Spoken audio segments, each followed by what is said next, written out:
All right, go ahead. Continue. I'm just making sure you saw the spikes right there. Yeah, let's talk. When you get shows, Bring that chair closer.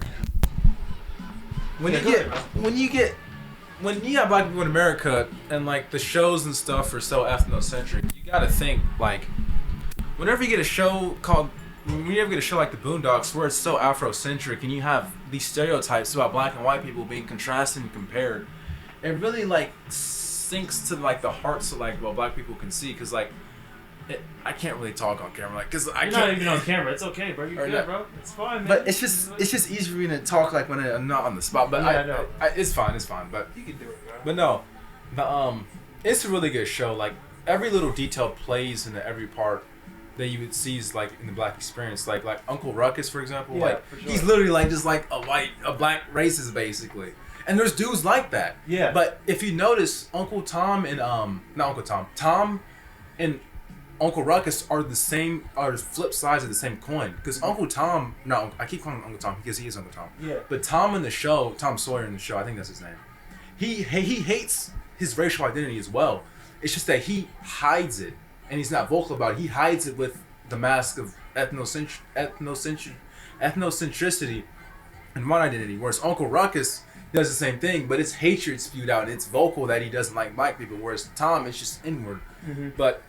And then Huey, there's a whole lot of polarities in the show. Huey and Riley the exact same way. Huey is the one who's super conscious and kind of like about black empowerment. Yeah. Riley's just a stereotypical like, hey man, what up, nigga? Yeah, Huey just basically represents Aaron McGruder, the creator of the show. Yeah, for sure. And they're, like both those archetypes of characters are contrasted, and they both exist in real life. Yeah. And so you're watching these archetypal people that exist in pretty much every black person. Like we all got that one uncle who's rich or whatever, well off, you got a white wife or something, and he kind of just, he won't say the N-word, he eats soul food, he kind of be like, and you got that one uncle who's probably, not everyone, Uncle Ruckus is less common, I'd say, in like black experience, but I'm sure everyone's encountered some dude who like that, who's just like, we're just, like, okay, a good example, I can't even think of one, fuck. Because, like, you really can't. Because, like, if you were like that to any group, because, like, imagine some racist black dude over here. You'd be like, man, get the fuck out of here, bro. Like, get the fuck out with that shit. Right. But Huey and Riley are probably the most present ones, which I think is why he had them as the main characters.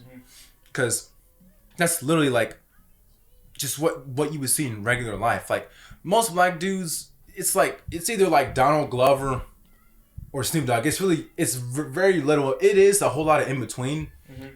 Because, I mean, we're all just people. I mean, there's still going to be a lot of in-between. But those stereotypes fit black people extremely well. And it's kind of unfair to say, but, I mean, like, being honest, it's damn near true. Right. But what it does is it plays on this and it's honest about it. It's like the equivalent of Black Family Guy, where it's honest about stereotypes and how they can be true and sometimes how they aren't. But it's just the equivalent of that. And that's present in all parts of the show, like with all the episodes, like how I told you about Gangstalicious. And how how them rap group dudes be sitting there acting like they're all tough and stuff, but really they're kind of soft, low key. You ever seen that episode? Yeah, I don't think I saw it though. But that's partially true though, because like most of these rappers, like some of them actually are hard and tough. Like actually, like Chief Keef, that nigga is really bad. Like that nigga really kills people. But a lot of them, like how they say Jeezy always drug dealer.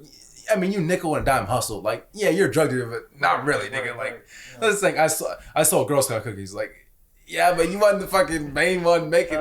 You get what I'm saying? Yeah, man.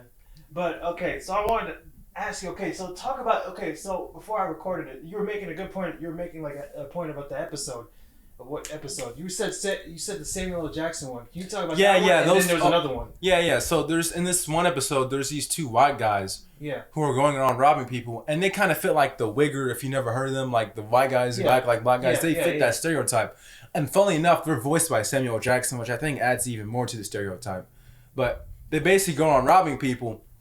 And the town, because they're Huey and Riley's. First of all, I'm going to interrupt you. What episode was that called? I can't remember the name of it. I know. I could describe it. You could look up. It's okay. If you type in the character, you could find it if you just looked it up on Google. Yeah. But the characters basically go on robbing the town because Huey and Riley's dad, or not dad, but grandfather lives in this super affluent neighborhood. Yeah. Where Tom lives and Ruckus too. And these two white dudes, I don't know where the hell they come from, but they just go around robbing the town. Mm-hmm. And there's like, generally in like every couple episodes, there's like this homeowners association, which is mainly a collection of old white people, like old money. and you get Tom too, who's there. He's the only black dude there, just a lot of place.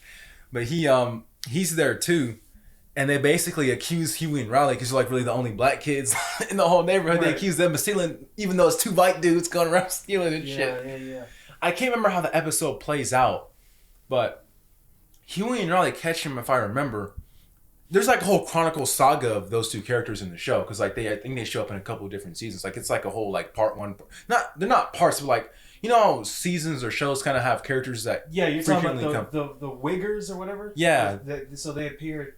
Yeah, sporadically in each season. Okay. Yeah. Like how most shows kind of operate. Yeah.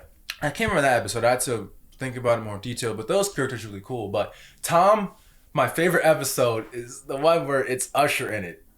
Where so Tom is basically a famous lawyer. Yes. Or I think he's more precisely a defense attorney.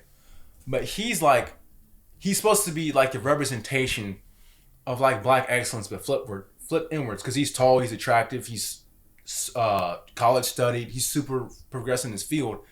You would think some guy like that would have like a fine ass black or white bitch. But he has like the most basic Starbucks white bitch is Sarah. And think about it, she treats him like trash. Because they go to like an upscale restaurant, and she's sitting there, and she's like most white chicks are, just being realistic. She's a fucking groupie, and Usher shows up, and she's like, "Oh my gosh, Usher!" And he's like, "Yeah, cool." And, you know, he's trying to sit there and not act all jealous and shit.